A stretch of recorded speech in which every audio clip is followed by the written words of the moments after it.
expositoras de esta tarde en las charlas de criterio, en este título tan sugestivo que es Repensar la amistad. Y entonces quiero agradecerles personalmente, primero a Marisa Mosto, quien ya la vamos a escuchar sobre Dostoyevsky. Ella es doctora en filosofía y profesora de ética en la Universidad Católica Argentina. Ivana Costa, que se va a dedicar al tema de Platón y la amistad, es doctora en filosofía y es profesora tanto en la UBA como en la UCA. Ahí tenemos interferencias. Federico, fíjate si se puede eso. Por supuesto, saludar a Paula Ambrosoni, que se va a referir a la poeta Olga Orozco. Ella es profesora universitaria e investigadora, y a Elisa Goyenechea, nuestra amiga del Consejo de Redacción de Criterio, que es doctora en ciencias políticas y que a quien le debemos mucho el agradecimiento de que haya coordinado la posibilidad de armar esta charla. Nosotros vamos a hacer lo siguiente. Como siempre estamos acotados por el tiempo, que nos parece importante respetarlo. Porque, ¿quién está? Bueno, No. Tengo que recurrir a los técnicos como siempre para que no haya tanta interferencia. Pero el mundo se dividía en técnicos y no técnicos. Pertenezco a la segunda clase, así que estoy siempre en dificultad. Pero no se preocupen, de alguna manera nuestras expositoras van a salvar las dificultades.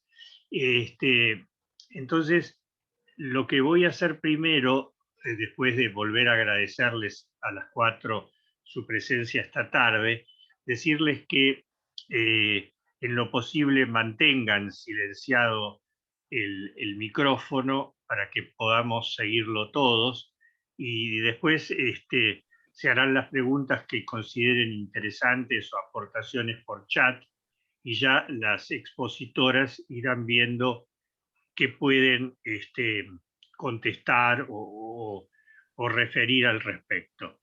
Bueno, no me quiero alargar porque primero le voy a pedir a Marisa Mosto que refiera brevemente de qué se trata este grupo de investigación del que las 4 forman parte. Así que, Marisa, a vos la palabra. Bueno, gracias, José María.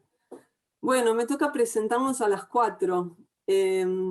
Paola, Ivana, Elisa y yo formamos parte de un grupo mucho más amplio que comenzó en el año 2019 y bueno, agrupa a profesores, egresados y alumnos de la Facultad de Filosofía en torno al tema de la amistad, ¿sí?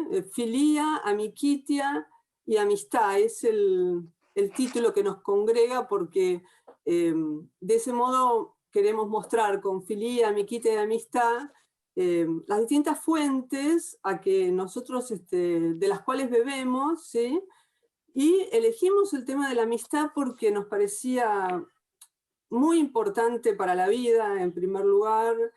También es un tema que atraviesa transversalmente a todas las distintas materias de la filosofía, tanto desde la perspectiva temática como histórica, y que también nos parecía de mucha vigencia para la Argentina. Entonces hicimos una convocatoria, se sumaron muchos profesores, egresados y alumnos, y estuvimos trabajando a lo largo de todo el año 19, cada uno desde su disciplina, con sus estudios, traía su aporte. Vimos una cantidad de autores ese año, nos reuníamos periódicamente, incluso hacia fines del año 2019 asistimos formando una mesa, filía, amicitia de amistad, con Elisa, Ivana y Paola, a un congreso de AFRA, ¿sí? De la Sociedad de Filosofía de la República Argentina en Mar del Plata. Después el año pasado, gracias al trabajo de Ivana, salió una publicación de la revista Estilos, que es una revista de estudios grecolatinos de la universidad, también de la Facultad de Filosofía y Letras, con el resultado de varios de esos trabajos plasmado en un escrito, ¿no es cierto? Y bueno, y tenemos muchas más cosas en capilla para el año 21. Seguimos trabajando, se hizo un poco difícil con el tema de la pandemia, pero bueno, ese es un poco el contexto por el cual nosotras cuatro estamos acá hablando de esto, y gracias a Elisa Goyenechea, que es el link con la revista Criterio y con las actividades de Criterio, ella nos invitó a traer lo nuestro, ¿sí? Que tiene que ver con la cuestión de la amistad, ¿sí? Muchas gracias, Marisa. Entonces, a todos los participantes les digo que, respetando los tiempos dentro de las posibilidades que nos impone una charla por Zoom, vamos a tratar de agilizarlo de manera de dar 2 rondas con algunas sugerencias de preguntas. Y empezamos con Ivana, que desde el punto de vista cronológico es la que más se remonta, porque la primera pregunta podría ser: ¿qué innovación introduce Platón en la reflexión sobre la amistad? Ivana, te escuchamos. ¿Querés escuchar, Poroto, que es de filosofía? Es de filosofía sobre la amistad. Sí, pero habría que silenciarse. Aunque, bueno, venga otro oyente. Sí. Que es filosofía, varios filósofos que van a hablar sobre el tema de la amistad. Vamos a dejarla a Ivana. La amistad. Platón, qué sé yo, ahí ven. Acá estamos con Platón. Bueno, muchas gracias, José María, muchas gracias por la invitación. Elisa, por vincularnos al equipo con estas actividades que organiza la revista Criterio. Decía José María, ¿qué innovación introduce Platón? Filia es un concepto que en la antigüedad, en el pensamiento antiguo, arcaico inclusive, tiene una valencia, diríamos hoy, metafísica, o podemos decir sobrenatural, en el sentido que hay varios pensadores, los que nosotros llamamos presocráticos, que piensan la filia como una fuerza cósmica. Platón que no... Voy a ver si Juan encargó la comida. Que en cierta medida comparte puede llegar a compartir esa visión, introduce también una reflexión, una primera reflexión sobre, iba a decir sistemática, pero es que Platón no es sistemático, una primera reflexión continua sobre lo que significa filia, lo que significa la amistad. Y para eso podríamos pensar, por lo menos el enfoque que quería traer hoy a la charla, era justamente un enfoque terrenal de Platón. O sea, no tanto el enfoque metafísico de la amistad de Platón, sino el enfoque más terrenal que propone Platón, sobre todo en sus escritos políticos. Entonces, claro, uno piensa en Platón y piensa naturalmente en las formas, en las ideas, en esa otra realidad, digamos, y en la historiografía, digamos, de los estudios platónicos, no solamente la más reciente, no solamente la de este siglo XXI y siglo XX, históricamente, siempre fue preponderante vincular ese análisis de la filia en Platón con el análisis del eros en Platón, es decir, del querer o del amar, el philein, de donde viene filia, con el desear, eran, de donde viene eros, el deseo erótico. Entonces, hay algunos de los diálogos platónicos muy conocidos, los más transitados por la cultura de todos los tiempos, por ejemplo, el Simposio o el Fedro, en los que Platón emplea la metáfora del deseo erótico como ese impulso, ¿no?, que lleva a la filosofía. El amor, entendido así como deseo sexual, aparece en algunos pasajes preciosos de estos diálogos, del Simposio, del Fedro, como una especie de vía regia a la filosofía, a la contemplación de las ideas, de las formas, es decir, a eso que según Platón nos convierte en filósofos, ¿no?, esa contemplación, ¿no? Entonces, Eros, digamos que pone en marcha este ascenso que, partiendo del deseo por un cuerpo bello, lleva finalmente al descubrimiento de que la belleza es una en todos los cuerpos, y que, por otra parte, la belleza de los logos y de los discursos, de los razonamientos, también de las instituciones, etcétera, de las leyes, es todavía más bella que la de los cuerpos, y así hasta arribar a la contemplación de lo bello en sí, que no tiene ninguna limitación, que es lo completamente bello, puramente bello. En el Fero también hay un marco analógico, yo no me voy a detener, pero que afirma que la locura erótica es la que propicia el camino filosófico de encuentro con lo que es realmente, ¿no? Con lo que realmente es, y nos aleja de la multiplicidad de lo inestable, lo efímero, lo perecedero, ¿no? Entonces, en los estudios platónicos hay una cantidad de trabajos y discusiones que observan la reflexión juvenil de Platón acerca de la filía, ¿no? El Lysis es uno de los primeros diálogos, y ahí, digamos, ahí encontramos una reflexión un poco paradójica, pero muy importante sobre la filía, sobre la amistad. Entonces se ha tendido a ver esta primera exploración platónica como un camino a medias, como un primer paso, digamos, que no llega al eros, que todavía es filía, ¿no? Como si le faltara algo para llegar finalmente al enfoque del simposio, del Fedro, donde ahí sí. Para mí este abordaje tiene algo de simplificador, porque para Platón la filía y el filein, el querer, no es un paso previo respecto del desear. O sea, querer, filein, abarca un rango de posibilidades muy amplio, muy diverso, que a veces incluye el desear eróticamente también, y que otras veces no se dirige ahí. Pero de todos modos, ese querer, ese filein, en ciertos casos, o bajo ciertas condiciones, implica un encuentro no menos valioso que el que propone precisamente el deseo, eros, ¿no? Entonces, tal como ocurre con el deseo, digamos, según hacia dónde esté dirigida, hacia quién, con qué disposición nos encontremos con una filía, con la filía, digamos, según hacia dónde orientemos nuestra filía, nos vamos a encontrar con una amistad egoísta o puramente egoísta, condenada a la precariedad, o a otra que, inclusive teniendo su origen en un interés individual, puede guiarse de manera altruista, o también con una tercera clase de filía, la más perfecta, digamos, en la que los filoi, los amigos, los que se quieren, y guiados por un deseo de virtud, procuran lo mejor, lo bueno del uno para el otro, ¿no? Entonces, en este enfoque, que es el que aparece en el último de los diálogos de Platón, las leyes, es donde aparece justamente esta triple clasificación de la filía.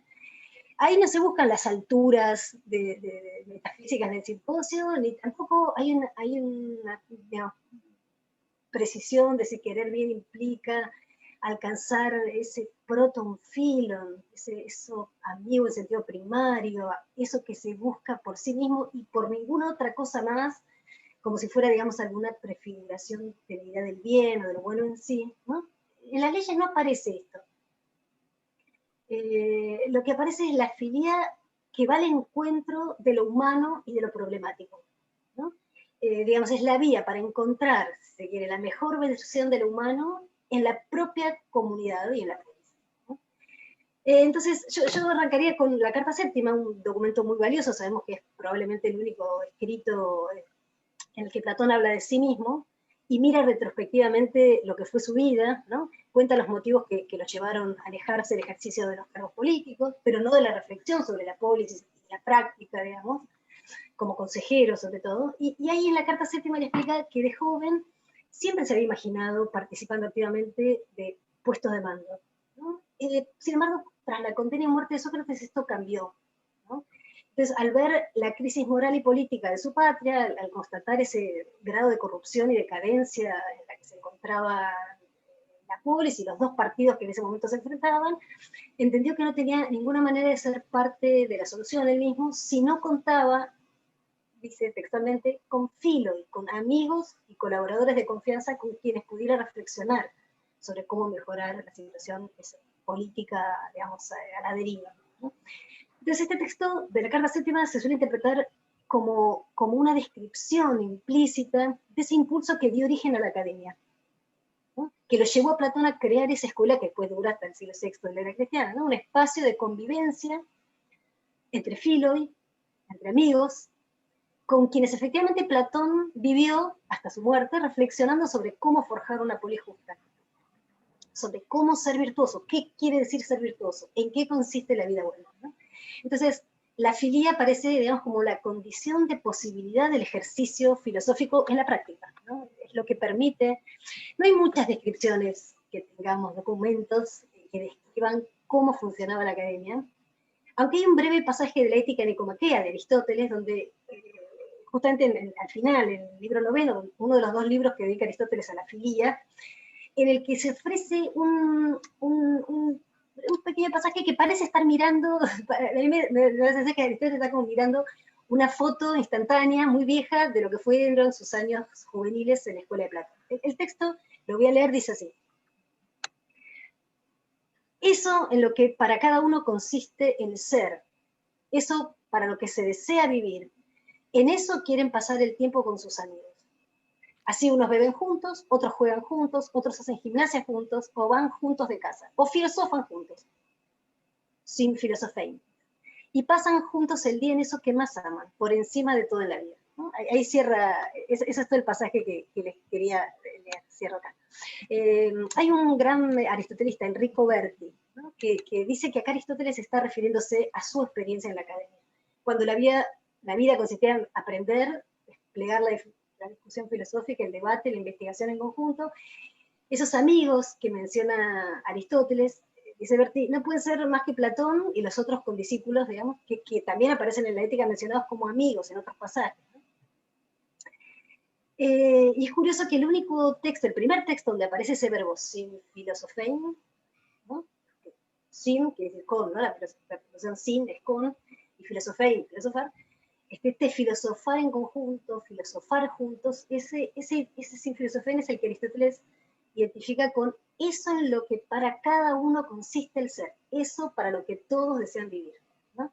Eso es la felicidad, es la eudaimonía, lo que para esto sería la meta de la vida humana. Esa, la máxima felicidad de los filósofos, no es solamente filosofar, es filosofar juntos, con los amigos, ¿no?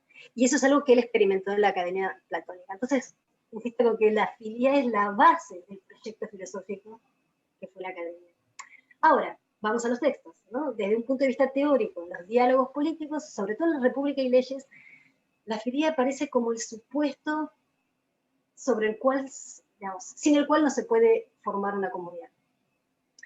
Toda la discusión, ustedes pueden recordar en la República, ¿no? Sobre la importancia que tienen los relatos y los mitos en la educación de la polis sana, toda esa apunta a desentrañar, dice, ¿qué es lo que deben o no escuchar desde niños los que van a honrar a los dioses, los que van a honrar a sus padres, los que no van a despreciar su amistad mutua, su filia mutua?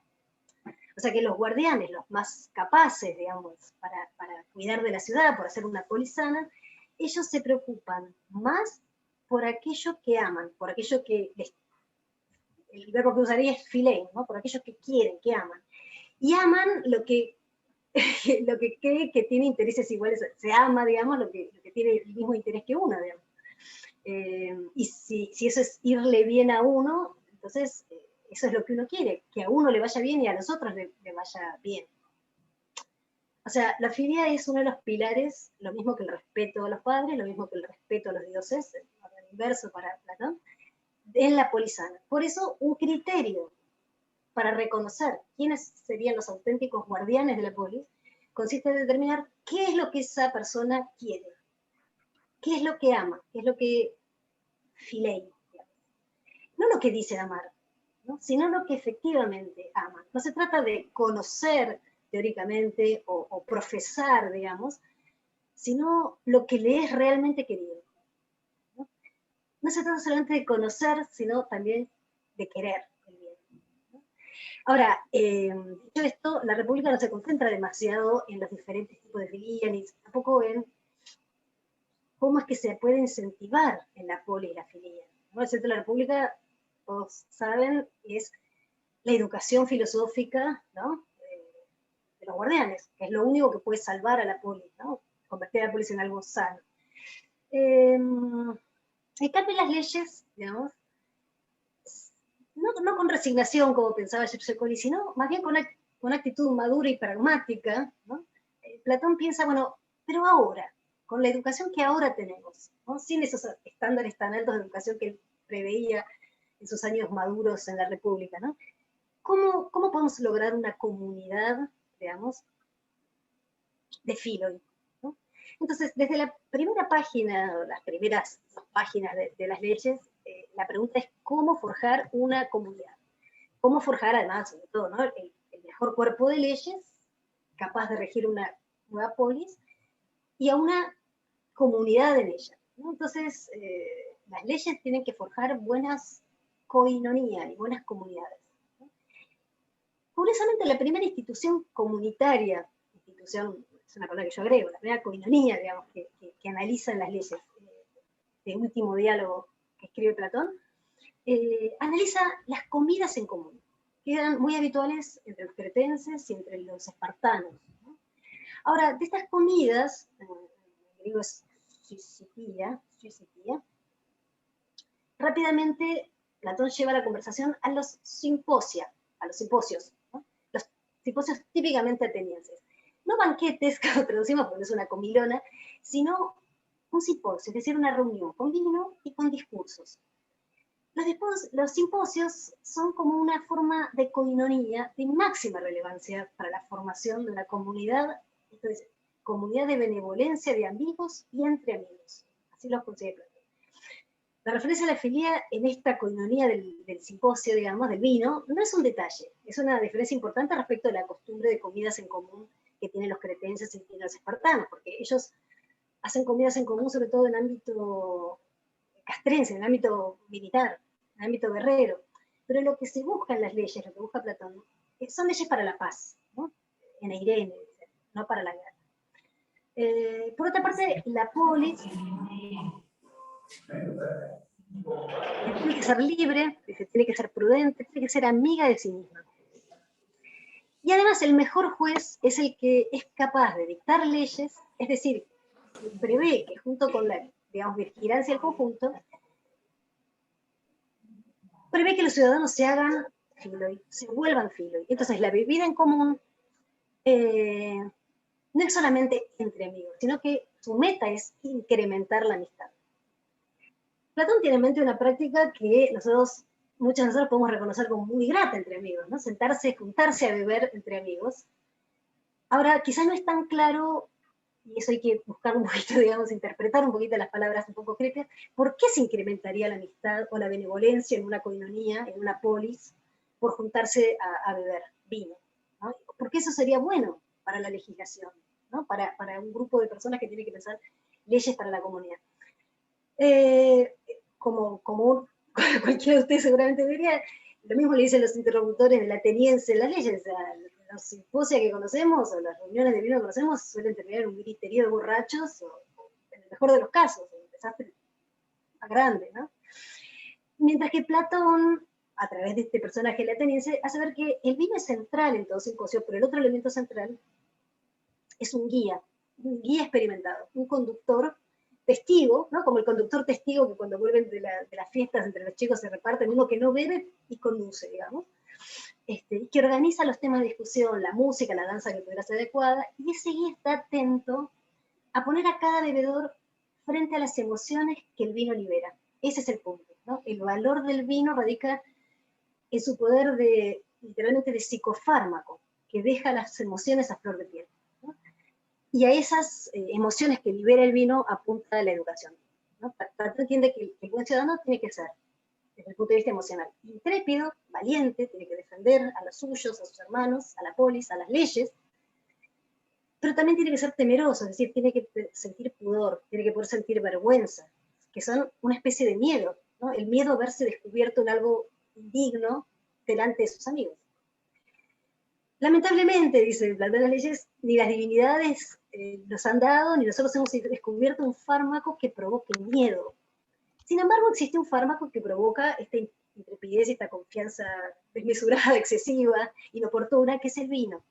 Entonces el punto es que si educar implica llevar a alguien a vencer en la lucha contra sus propios deseos, sus propios placeres, sus propios dolores, entonces, enfrentándolo en una reunión, en una fiesta de Dioniso, enfrentando a cada uno con la desvergüenza y ejercitándolo con exhortaciones, amonestaciones, premios, hasta que sea capaz de vencerla, así uno se educa. Entrenándose entonces entre amigos, con compañeros de tragos, uno puede ejercitarse en, dice, sobrepujar al poder, a la fuerza que aparece de manifiesto justamente en esa dislocación que produce la venida, ¿no? Hasta vencer a esa fuerza, hasta vencerla con la virtud, apartándose, dice, antes de llegar al último trago, ¿no? Que es el momento que nadie resiste, ¿no? Entonces, esta es una prueba lúcida, ¿no? Siempre guiada por un guía experto, ¿no?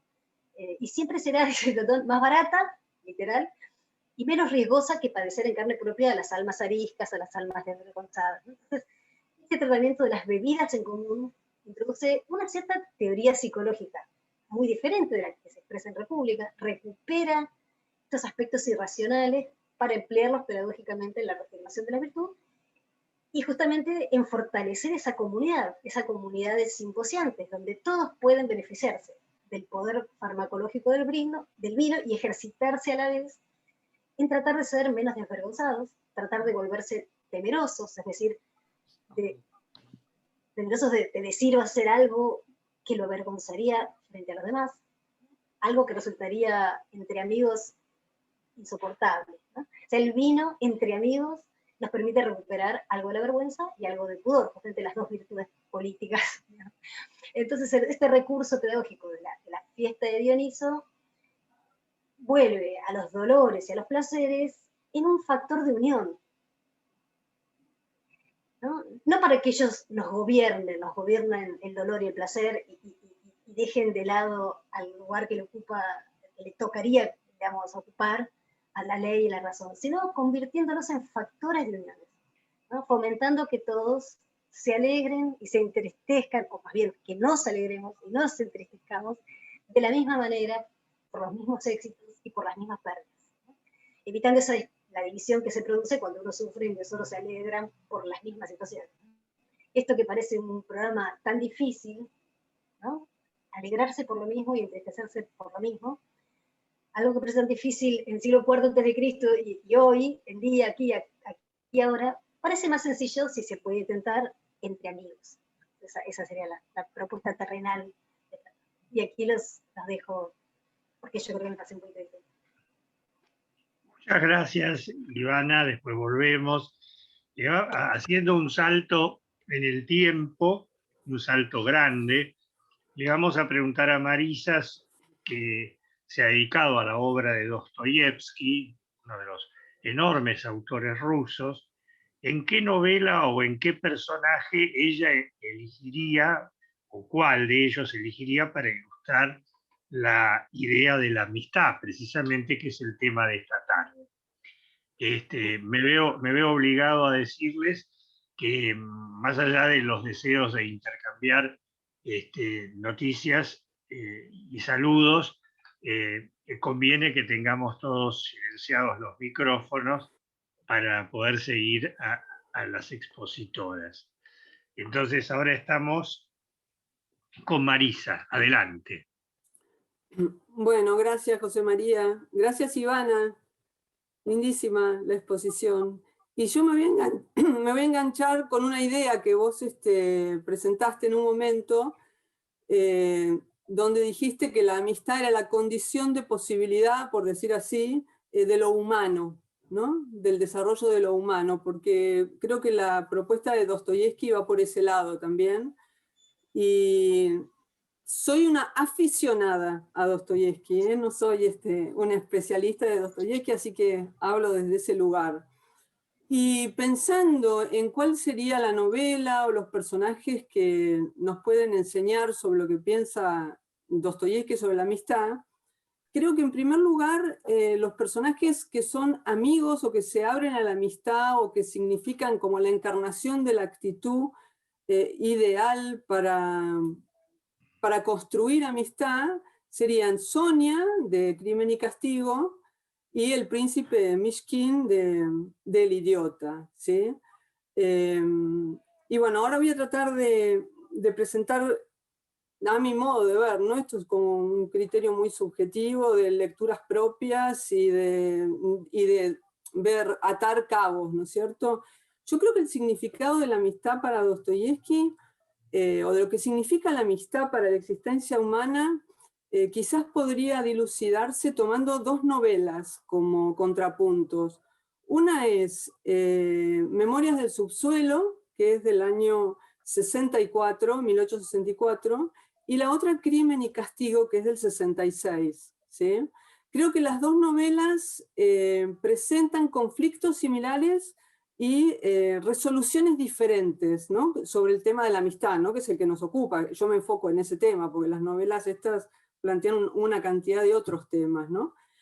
Pero serían el personaje principal de Memorias del subsuelo, ¿no? Que es un sujeto anónimo, que justamente eso también llama la atención, el tema de que sea anónimo, ¿no? De algún modo su situación de humanidad está un poco degradada, ya no tenemos ni un nombre para darle al personaje de Memorias del subsuelo. Y Raskolnikov, de Crimen y Castigo, son dos seres que, sobre todo Raskolnikov al principio y el personaje de Memoria del subsuelo, toda la novela, están como cerrados sobre sí mismos, están negados a un vínculo interpersonal, es como que se protegen de los otros, ¿sí? Sobre todo de manera cínica o muy denigra a los otros el personaje del hombre del subsuelo. O sea, pero lo importante es el movimiento espiritual de los dos. Los dos están cerrados sobre sí mismos, ¿no? Incluso el nombre Raskolnikov significa, el verbo Raskolny significa separar. Él está totalmente aislado, ¿sí? Y a los dos personajes se les presenta una oportunidad de salir de esa situación de estar como en una coraza metidos sobre sí mismos, y el personaje de Memorias del subsuelo la rechaza, ¿sí? En los dos casos son dos mujeres que son prostitutas con una gran capacidad de empatía y de preocupación por el otro, pero en el caso de Las Memorias del subsuelo, el personaje rechaza a Lisa, al revés, la destruye a Lisa cuando le responde a su propuesta de amistad, él rompe con ella de una manera muy cruel, ¿sí? Y en cambio el personaje de Crimen y Castigo, Raskolnikov, a través de un proceso de muchas etapas, recién hacia el final de la novela se abre a darse cuenta de que a él también le importa Sonia, ¿no? Que sería la mujer que lo fue acompañando. Bueno, todos saben, ¿no? Que se trata de Raskolnikov comete un asesinato y luego toda la novela es como una especie de peregrinación o paulatina conquista de ascenso espiritual del sujeto gracias al acompañamiento, a las palabras, a la amistad de Sonia, ¿sí? A la que él solamente se abre al final de la novela. Ahora es muy interesante pensar estas dos novelas en paralelo con la vida de Dostoyevsky, porque Dostoyevsky también vive dos oportunidades, ¿sí? Cuando él escribe Memorias del subsuelo, fue en una época en que él acompañó a su primera mujer, María, en la agonía, ¿sí? María fue una mujer que él conoció en Siberia y bueno, se terminó casando con ella, se fueron a vivir a la ciudad de Vladimir, ahí fue porque ella tenía, como se dice, problemas pulmonares, perdón, no podía vivir en San Petersburgo, fueron a vivir a Vladimir, pero tenían una pésima relación Dostoyevsky y María, ¿sí? Se llevaban muy mal, una relación de una atmósfera de mucha violencia e incomprensión. De hecho, él, cuando ella se enferma gravemente, huye, se va a Europa, luego vuelve porque ella ya estaba muriendo, y cuando muere María, Dostoyevsky, frente al cadáver de su mujer, escribe un texto donde describe su situación espiritual, ¿sí?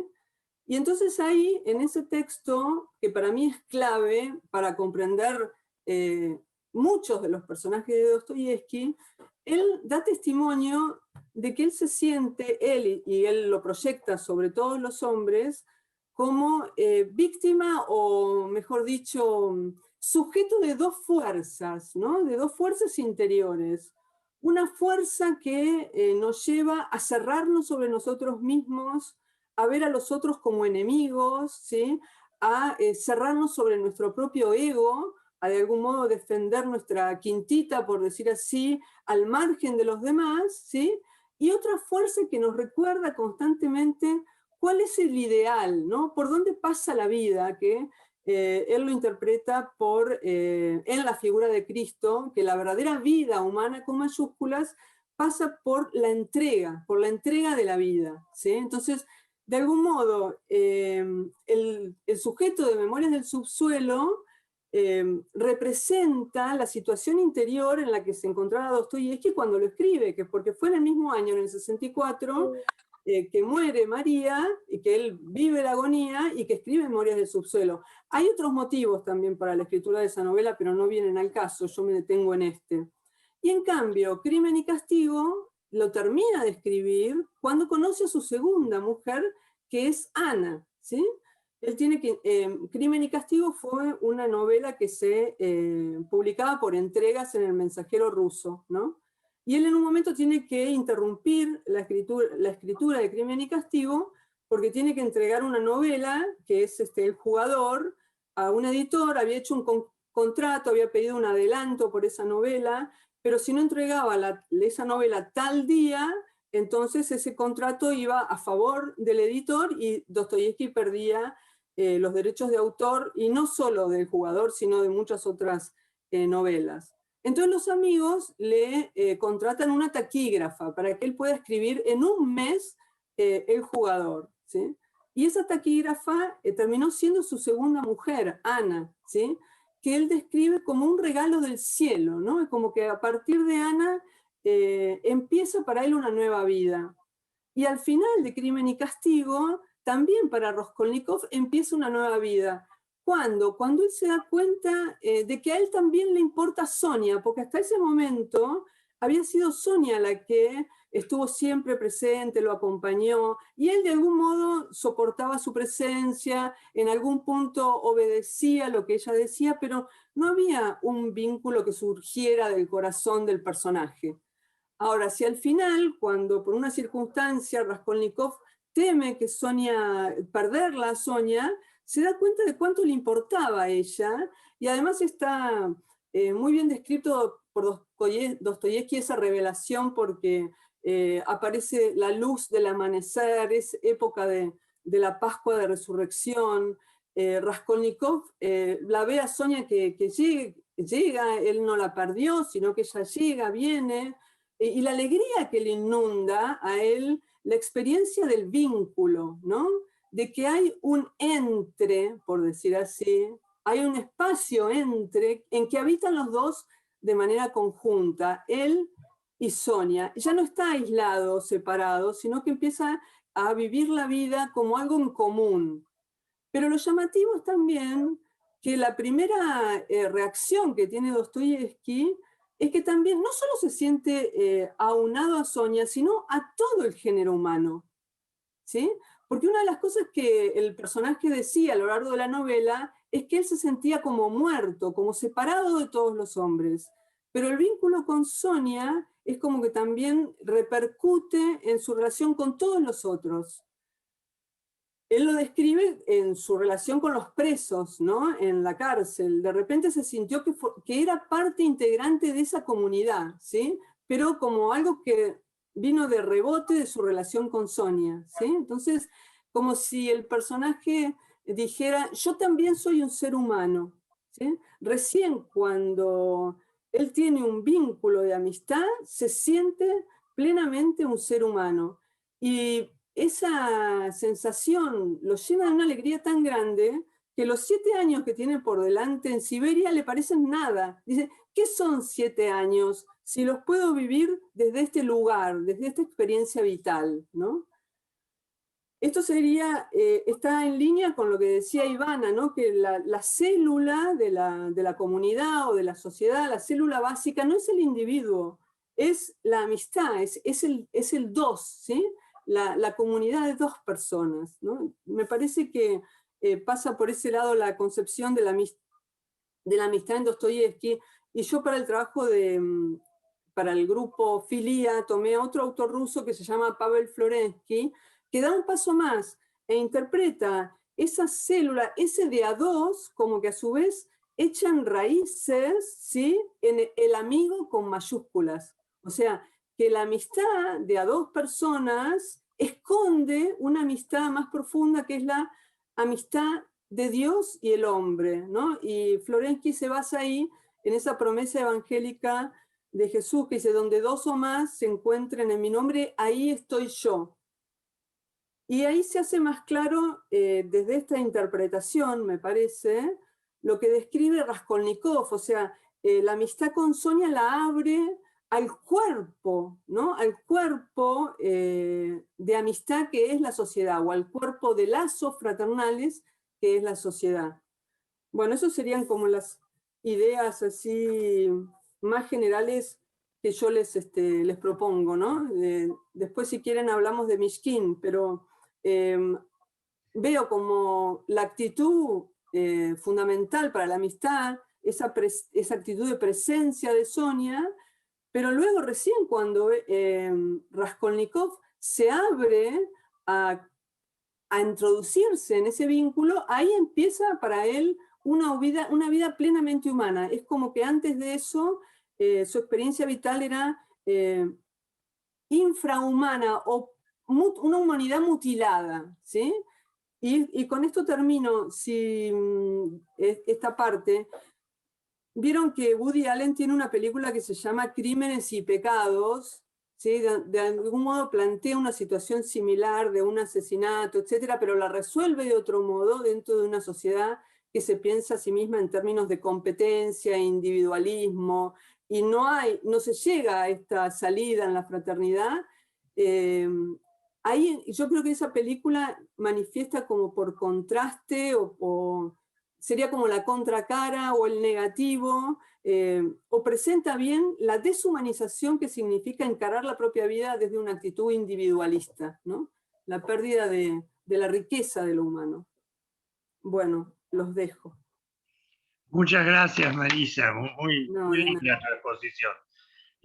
Bueno, ahora es el momento en que Elisa Goyenechea va a referirse a Hannah Arendt y su interés en el aspecto político de la amistad. ¿Dije bien, Elisa? Sí, dijiste muy bien. Muchas gracias, José María. Gracias, Marisa, y gracias, Ivana. El concepto de amistad política en Hannah Arendt, a primera vista, es mucho más magra, o sea, no alcanza esas alturas del filein y de la amistad que acabamos de escuchar con Marisa y con Ivana. Hannah Arendt es una pensadora, una judía europea del siglo XX, ¿sí? No estuvo en campos de concentración, perdió a muchos amigos allí, pensó los totalitarismos, acudió en términos, ¿no? Y trató de escribir con esos 3 volúmenes lo que significa un régimen político absolutamente novedoso, porque para él ese totalitarismo no es tiranía, no es dictadura, no es despotismo, no es cesarismo, es la anulación de todos los vínculos humanos. El totalitarismo es el anillo de hierro, ella usa el símil del Iron Band, un anillo de hierro que comprime a los humanos y los funde en el hombre nuevo, por ejemplo, la humanidad socializada, bueno, el término que sea, pero funde a todos los humanos en un solo hombre, una única mirada, un único sentir, la obliteración de toda la libertad, no de la libertad entre esto y lo otro. Es como si se secara la raíz que hace que la vida humana sea que valga la pena vivir, ¿no? Se seca no la búsqueda del bien común, se seca el más mínimo interés, el autointerés. Entonces, desde este punto de vista, Arendt va a acudir a los filósofos antiguos, y en particular a Aristóteles, en donde está ampliamente tratada la filía politiqué, no solamente la filía en general y la filautía, o sea, el amor por mí mismo, tengo que ser amigo de mí mismo antes que ser amigo de los demás, sino ese rasgo político de la amistad, que es muy interesante, y que hay que entenderlo, a mi entender, ¿no? Desde mi punto de vista, es que es un esfuerzo para correrse de los hábitos intelectuales habituales, ¿verdad? Porque entendemos la amistad con esa dosis de sentimiento, de afecto, de esa apertura del corazón, esa intimidad, ese mundo íntimo que comparten los amigos, que abren su corazón, ¿verdad? La efusión de sentimientos. Bueno, nada de eso nos presenta Arendt con su filía politiqué, ¿no? Por eso digo que tiene una importancia enorme, pero es un rasgo de la filía que ella toma de Aristóteles, interpretándolo un poco como a ella le parece, ¿no? Porque toma los conceptos de Aristóteles, pero después los emplea para sus propósitos, ¿no? Pensadora del siglo XX, piensa los totalitarismos, y va a abrevar de toda la sabiduría aristotélica, porque quiere pergeñar, bueno, qué clase de vínculos existen entre ciudadanos, ¿sí? Y bueno, lo que le llama la atención es que Aristóteles entendió esos vínculos bajo los términos de una amistad, ¿sí? Pero bueno, cuando Aristóteles habla de amistad, bueno, usa ejemplos tan disímiles: amistad entre amigos, amistad entre amantes, amistad entre correligionarios, amistad entre el zapatero y el constructor, amistad entre el médico y el, en fin, y el pastor, entre los distintos oficios de una misma ciudad, entre el filósofo y su discípulo también, entre madre e hijo. O sea, son todas las relaciones de proximidad. El filósofo el que es más próximo, que es más cercano a mí, ¿verdad? Inclusive las relaciones sin afecto también.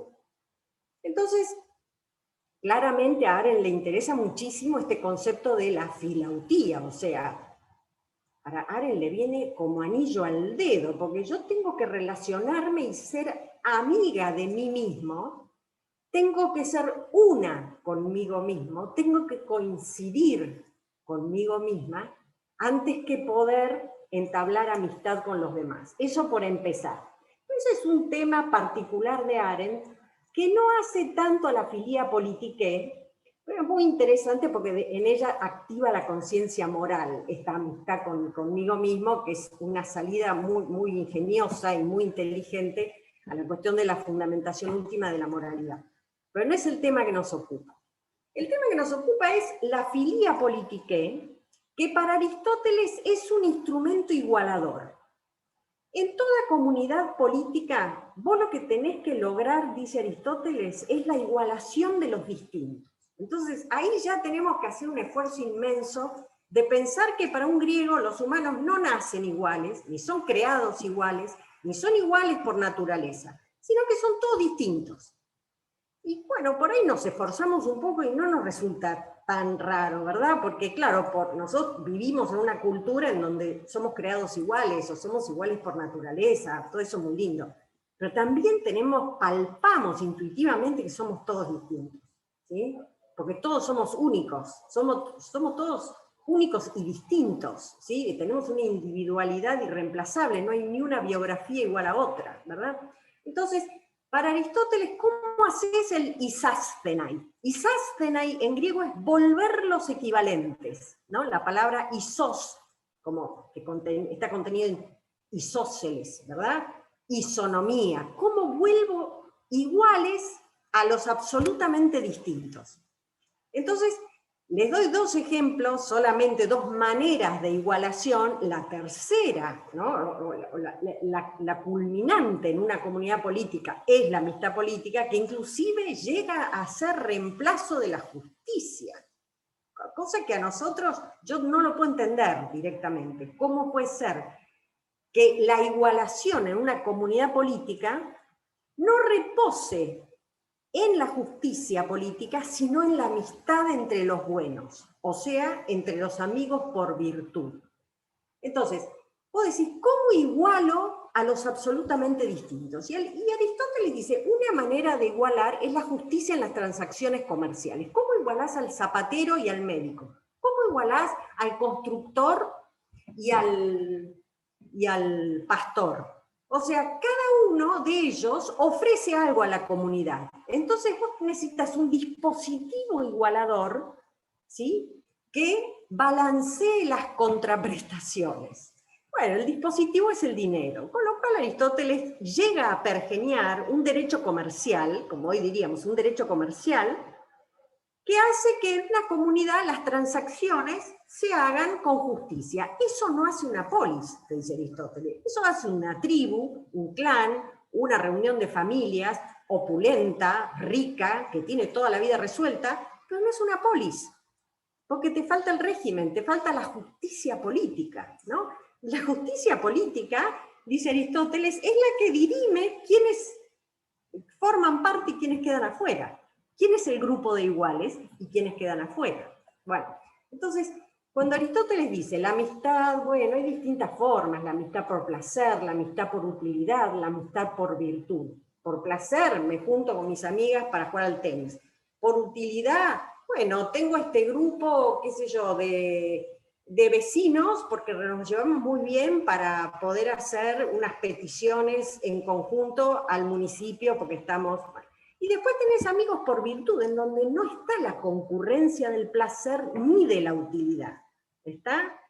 Es como que la virtud, la amistad por virtud honra el segundo imperativo kantiano, ¿verdad? El otro no es un medio para otra cosa, es un fin en sí mismo, ¿sí? Y ahí la genialidad de Aristóteles, y con esto ya termino esta primera parte, con ese afán teórico tan grande que tiene, que es maravilloso. Se me fue. ¿Me están escuchando? Sí. Ah, porque se me fue la pantalla. Bueno, Sí, se termina solamente Alguien con... está compartiendo pantalla, me parece. Alguien que Sí. no tomó. Sí. Le No, pedimos Beba. por favor a Federico. Bueno, no impide que se pueda escuchar, ¿no? Sí, Es la pantalla de ahora estamos. Genoveva. Ahora Ahí estamos, sí.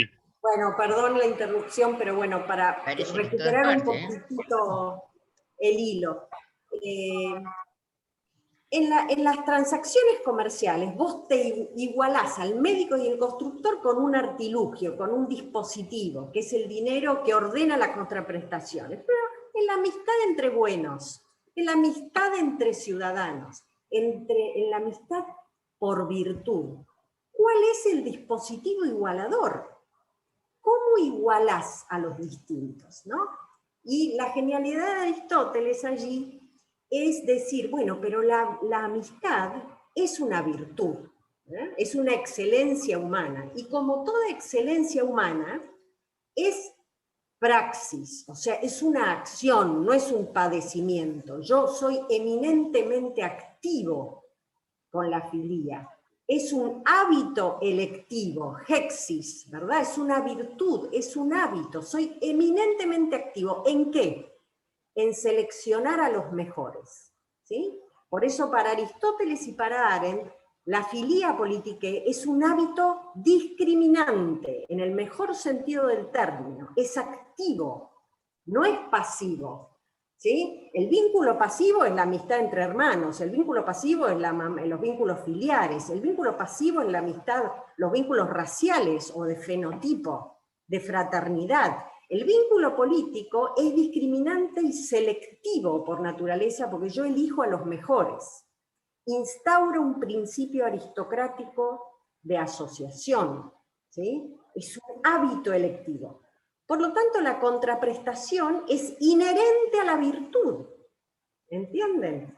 Porque yo no es un afecto, no es algo que padezco, es una actividad. Al seleccionar a los mejores, al ser el benefactor, el otro queda en deuda, dice Aristóteles. ¿Está? Entonces, de por sí la virtud contiene en sí misma la contraprestación, la igualación que busca Aristóteles. ¿Se entiende? Porque el hacer el bien, como toda virtud, ¿sí?, tiene un efecto boomerang, o sea, queda en el agente moral. Toda virtud es un acto inmanente. Cuando yo realizo actos virtuosos, como cuando realizo actos viciosos, ese acto es inmanente a la gente. Por lo tanto, la contraprestación de la filía está en sí misma, ¿está? No dependo del otro. Pero como es amistad entre buenos, los dos mutuamente, en su mutuo reconocimiento y en su mutuo buscar el bien del otro, ¿sí?, en el fondo están volviendo esa acción sobre sí mismos. O sea, buscar el bien del otro ya de por sí es hacer bueno al benevolente, ¿no? Esa es la noción clásica de praxis o de acción como un acto inmanente y no un acto transitivo. Entonces, ese vínculo que iguala, inclusive superando a la justicia, algo que a mí me cuesta muchísimo entenderlo, es un vínculo político. No implica sentimientos, no implica afectos.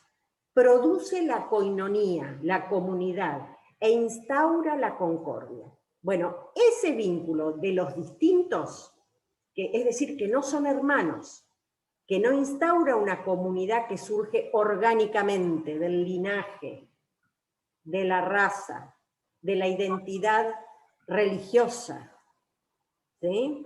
Ese vínculo es al que Arendt le interesó sobremanera cuando pensó en 1948 en el Estado-Nación de Israel que nacía en el 48. Bueno, dejo acá a José María mejor, ¿no?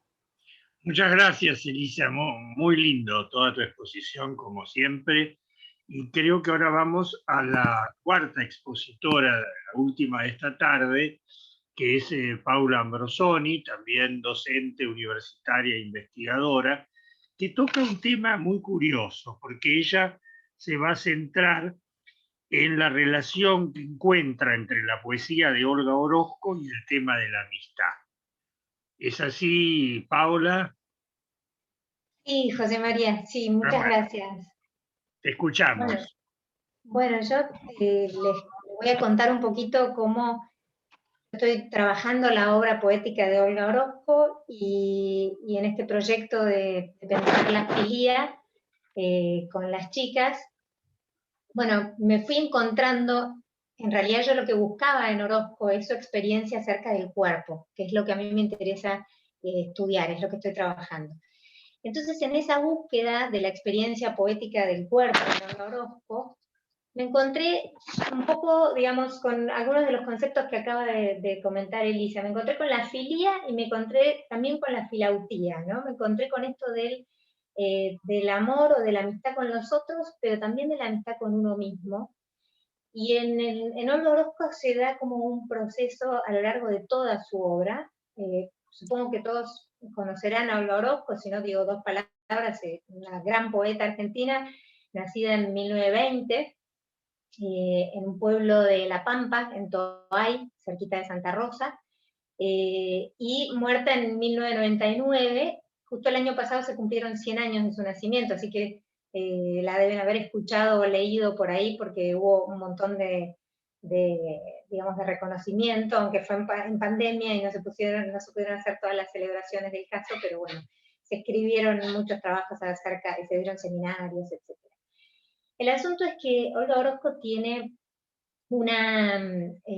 digamos, toda su obra está atravesada por la búsqueda de su propia identidad. Ella, además de un montón de preguntas religiosas, metafísicas, súper profundas, y de meterse en cuestiones muy antropológicas, como la finitud, la muerte, también la condición encarnada, que es un tema que a ella le preocupa mucho y lo investiga mucho en sus poemas.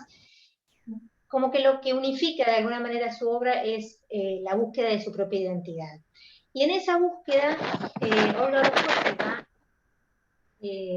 va usando algunos recursos, como por ejemplo el desdoblamiento del sujeto, se habla, se contesta a sí misma en los poemas, se pregunta y se contesta. Incluso tiene un poema muy conocido, que se llama Las muertes, donde ella va ensayando muertes de distintos personajes. En los poemas va relatando muertes de distintos personajes literarios, cuenta incluso su propia muerte, ¿no? Se llama Olga Orozco y ella cuenta su propia muerte, hace como una especie de epitafio propio. Bueno, se va buscando a sí misma de todas estas formas, y hay un poemario que a mí me interesó especialmente, en el que ella se enfrenta a su propio cuerpo. Este poemario se llama Museo Salvaje, ella lo publica en 1974, y es, digamos, una especie de mirada en el espejo que hace Olga Orozco con su propio cuerpo, que ella confiesa en alguna entrevista que ella tenía como una obsesión con el cuerpo porque lo vivía como algo ajeno, como algo, tenía como una sensación de extrañamiento respecto de su propio cuerpo. Entonces necesita como pasar por este poemario donde ella va fraccionando su cuerpo, fragmentándolo, y es como una especie de vivisección. Cada poema tiene, digamos, es un poema a alguna parte, a las manos, a los ojos, a la cabellera, a la piel, ¿no?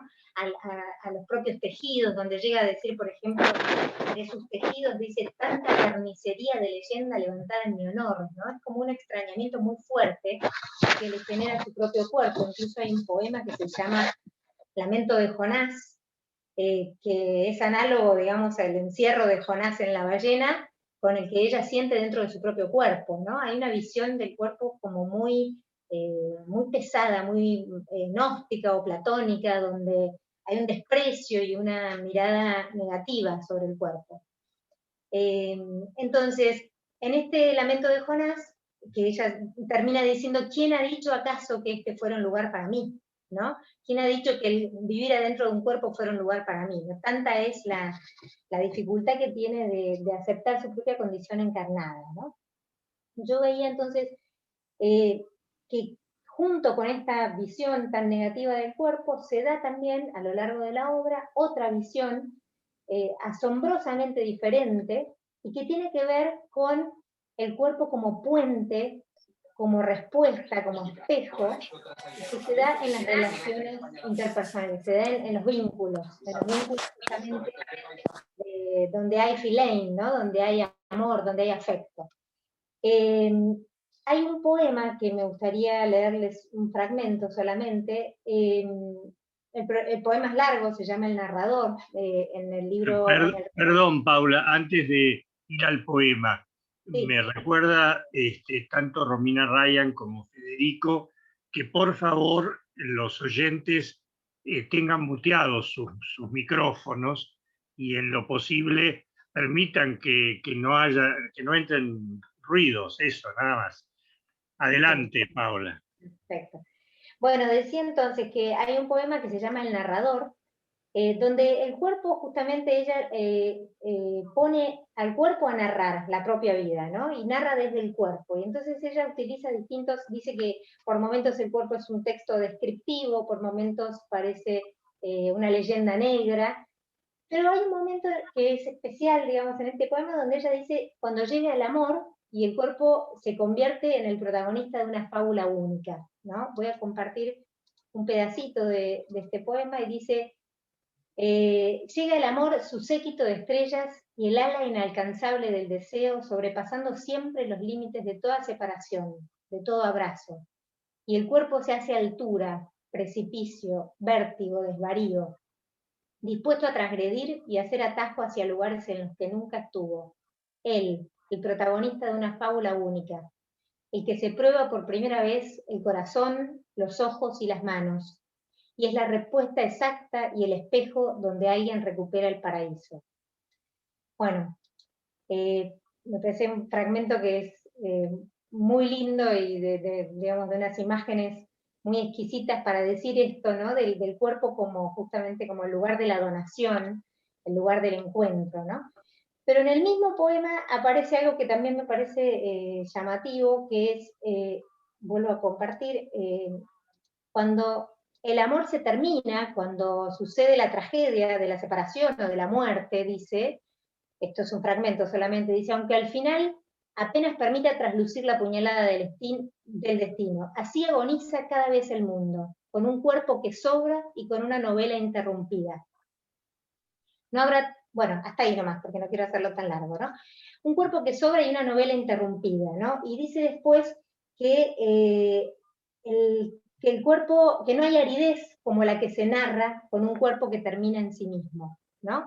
Acá estamos viendo cómo en su búsqueda de, digamos, de amigarse con su propio cuerpo, consigo misma, encuentra que la alteridad es necesaria, ¿no? Un cuerpo no puede terminar en sí mismo, no hay aridez como la que se narra con un cuerpo que termina en sí mismo, ¿no? Aparece el reclamo de la alteridad, de la figura del otro. Ya que nos metemos en el terreno de la alteridad y de los vínculos, me gustaría compartir con ustedes algún fragmento corto de algunos de los poemas que para mí son los más logrados de Olga Orozco, que son los que ella hace en homenaje a algún ser querido. En este caso les quería compartir la elegía a su hermana, Yolanda. Habíamos hablado con José María justo antes de arrancar de lo lindo que es ese poema. Les comparto un pedacito que se llama Tú la más imposible, a Yola, ¿no? con el sobrenombre cariñoso con que ella la trataba. Y no voy a leer todo, arranca diciendo como garra de pumas esta pena, como sangre que cae a sobresaltos de una diosa a otro dios, como arena de vidrio entre los dientes, qué imagen fuerte, ¿no? Pero cuando describe a su hermana, es muy largo el poema y hay un momento muy lindo en el que dice, nadie tuvo en los ojos tanto fulgor de antorchas, tantas chispas de luciérnagas ebrias en la noche cerrada, ni en la boca una risa tan semejante a un vuelo en pleno mediodía. Nadie tendrá después ese perfume de ámbar y canela, ese vaho que asciende al levantar las piedras de nuestra propia tribu, ese aliento de espuma que nos llega de remotísimas orillas. Bajo las mismas alas el viento susurró en nuestros oídos distintas melodías. A ti te dictó el canto seductor de la dicha en un jardín cautivo, y bordaste tu casa para una larga fiesta contra humaredas y tormentas, porque tuyo era el hilo y tuya era la trama del tapiz.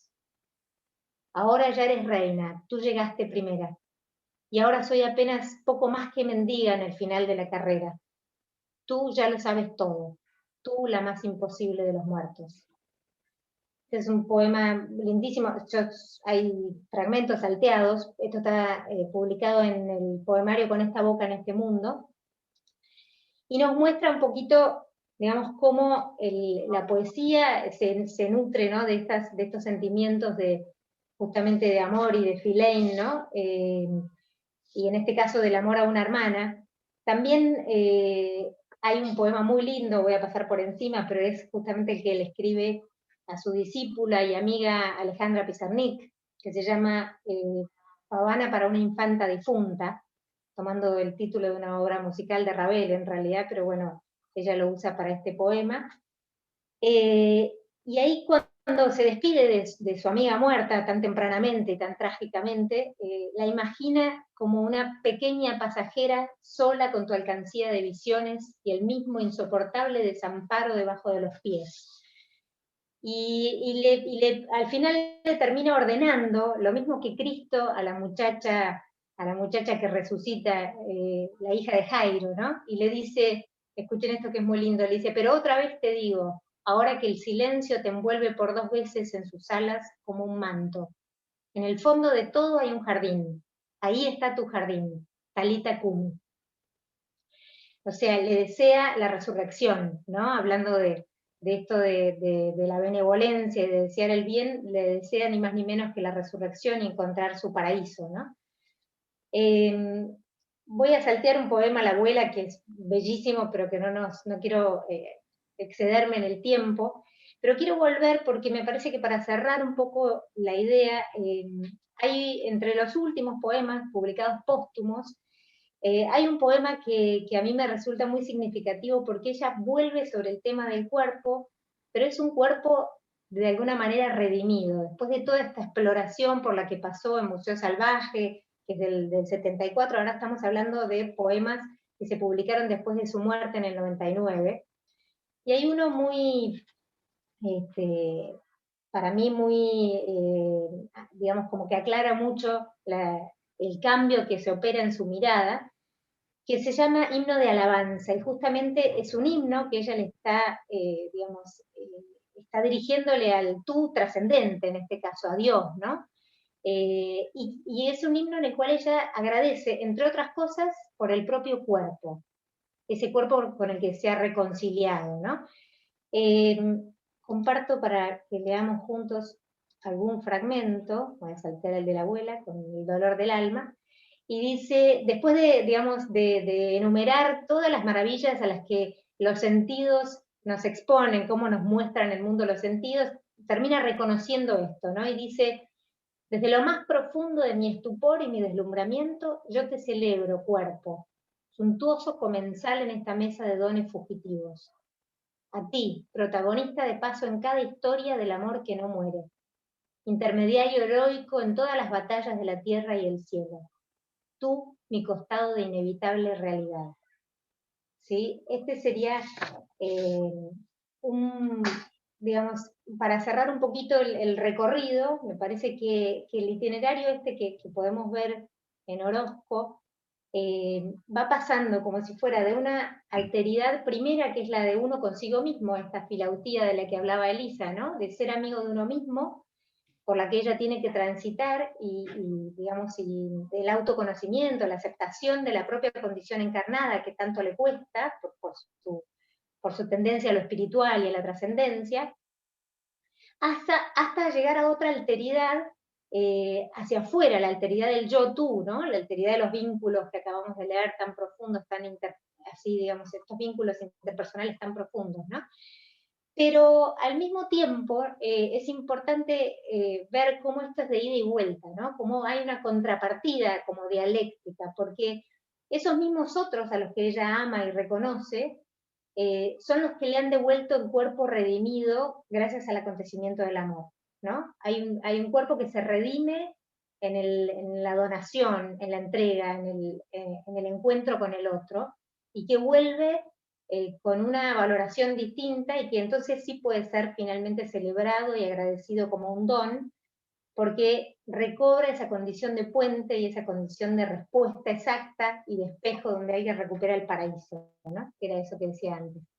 Bueno, hasta acá nomás, para no alargar, era un poco lo que quería contarles sobre Olga Orozco y la amistad. Gracias, Paula, es maravillosa tu exposición.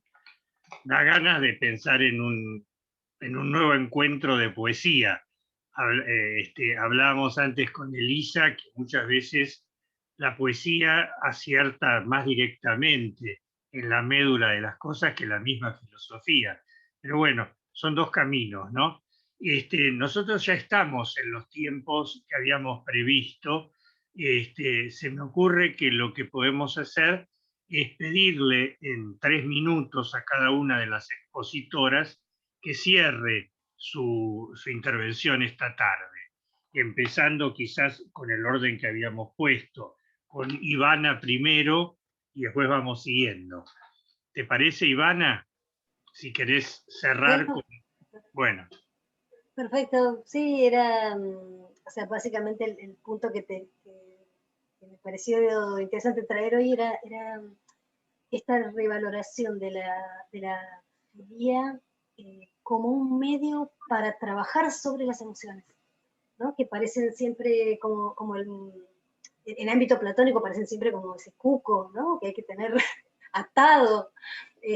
Al contrario, acá hay que liberarlas para que entre amigos se puedan trabajar y así también fortalecer la amistad.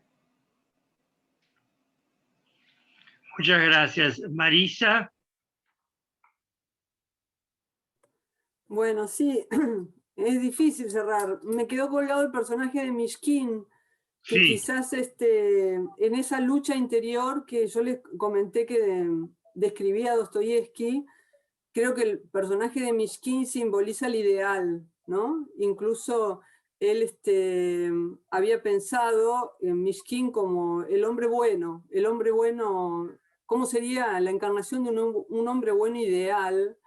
Y dijo que tenía que ser una mezcla de Cristo y el Quijote, ¿sí? Que un poco es lo que encarna Mishkin y su capacidad de crear esos espacios de encuentro, pero que por el otro lado se le va la vida en eso, ¿no? Bueno, si ustedes leyeron, los que leyeron El Idiota van a ver que Mishkin no termina bien, no termina mal, pero me gusta, termina mal, ¿no? En su vida, porque como existe el mal y en una actitud de apertura tan grande, él se ve vulnerado y además él se abre principalmente a la gente que la sociedad desprecia, que son los más necesitados de amistad, pero con los cuales tenemos más riesgos, ¿no? Y Evdokimov dice que a pesar de que Mishkin haya terminado mal, para él la idea de Dostoyevsky era que Mishkin fuera como una especie de ícono que nos recordara ese ideal, ¿no? Yo cuando hablo de la palabra ideal me suena a esa lucha interior y tener presente el ideal, o sea, el hacia dónde o la actitud ideal que aparece encarnada por Mishkin, ¿no? Una actitud de disponibilidad, de apertura. Me parece que es importante pensarla, ¿no? Como la condición de posibilidad de abrirnos a una vida humana más rica. Muchas gracias. Elisa, tu final. Bueno, muchas gracias. Mira, a mí me gustaría rescatar la filia politiqué tal como la interpreta Arendt, ¿verdad? Porque ella en el 48, cuando la ONU estableció la partición de Palestina y la creación del Estado de Israel, para ella, o sea, la opinión de ella fue una patada al hígado en ese momento, fue abucheada inclusive, porque ella estaba a favor del sionismo tradicional de Yehuda Magnés, que fue el perdedor histórico, que no quería una nación judía, hecha por judíos, solo para judíos, porque iba a relegar a los palestinos, a los árabes, a una ciudadanía de segunda, replicando el triste destino de los judíos durante el siglo XX. Entonces propuso, con el revisionismo tradicional de Magnés, que perdió olímpicamente, un Estado binacional, ¿sí? Basado en comunidades o en consejos agrarios que pudiesen convivir árabes y judíos. Por supuesto, no tuvo ningún tipo de eco para nada, al contrario, y el triunfador fue el revisionismo de Theodor Herzl. Entonces, en realidad, lo que ella quería, no quería los vínculos de un nacionalismo tribal, ¿sí? Cuando ella, por ejemplo, estudia el personaje de Natán el Sabio, de Lessing, ¿no? El Natán, que pensaba que la convivencia de las tres religiones era un tesoro exquisito para el mundo y que la supremacía de una sola de ellas, obliterando la existencia de la otra, era una pérdida inconmensurable para el mundo. Ella creía, no podemos pensar las coinonías políticas, las comunidades políticas bajo el formato tribal de una hermandad o de una fraternidad, ¿sí? Las comunidades que tienen la forma de la hermandad o de la fraternidad, con una mirada, un solo sentir, la adhesión a una verdad inconmovible, existen y deben existir, y los cuerpos políticos tienen que ser receptivos de esas hermandades. Pero el cuerpo político no puede replicar la forma de una hermandad, porque son vínculos artificiales, en el sentido de vínculos mundanos, no vínculos naturales, ¿sí? Es como si te dijese, la filia politiqué se aprende, se enseña por el ejemplo y se mantiene por la fuerza de la determinación, ¿verdad? Como Natán le dice al caballero templario o al sultán, nosotros debemos ser amigos, seamos amigos.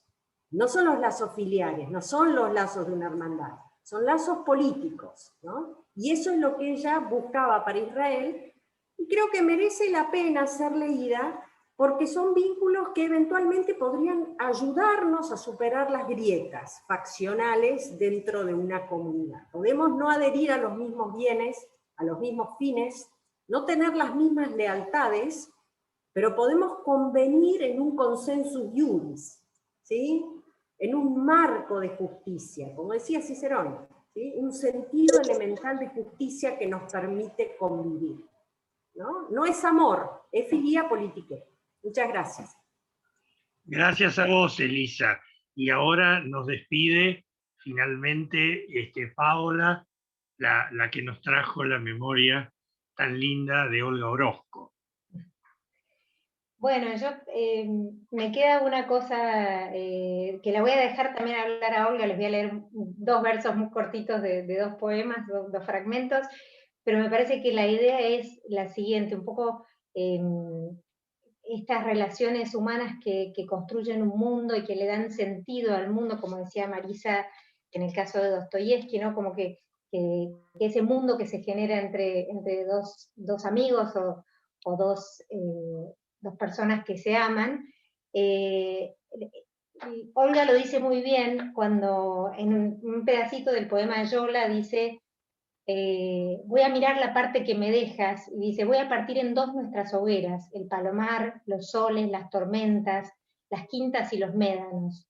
Quiero partir en 2 lo indivisible, pero entonces se desmorona el mundo, se me desteje todo el universo, ¿no? Como el mundo humano está configurado, digamos, por la solidez de los vínculos, claramente.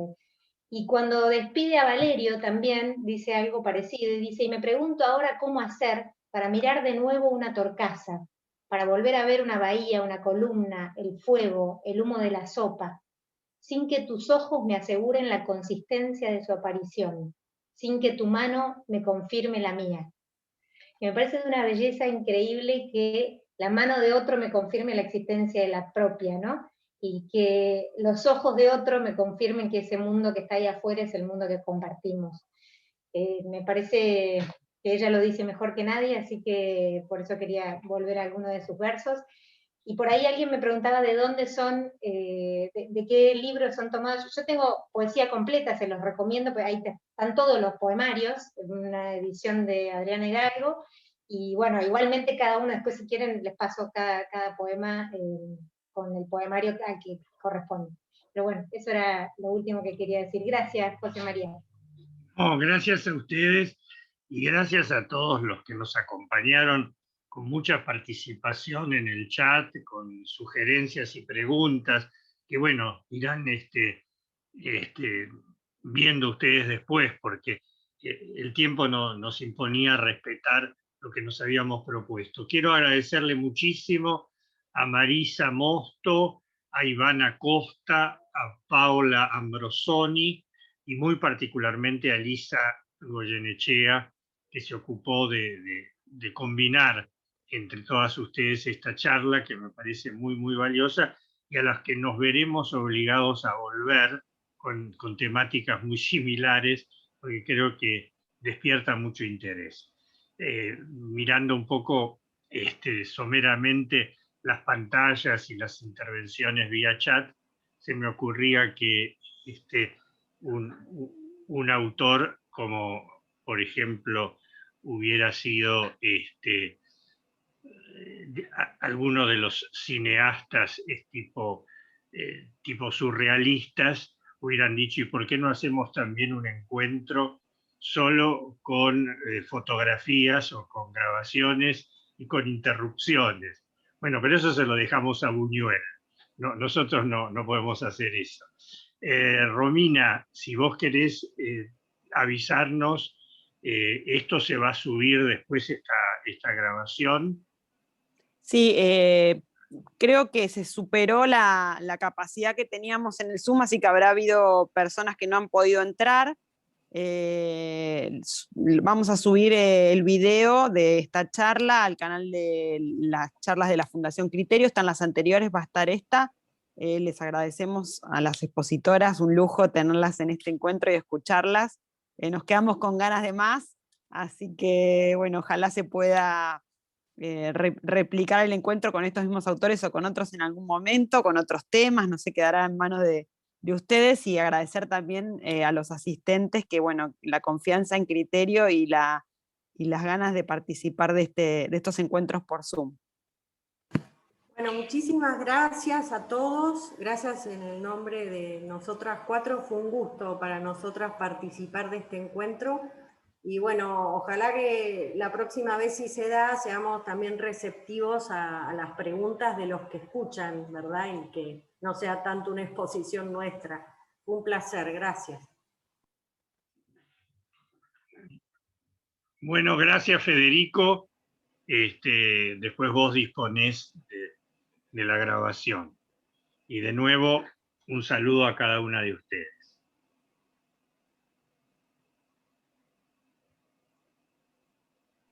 Si están por ahí, Un me placer. alegro mucho ver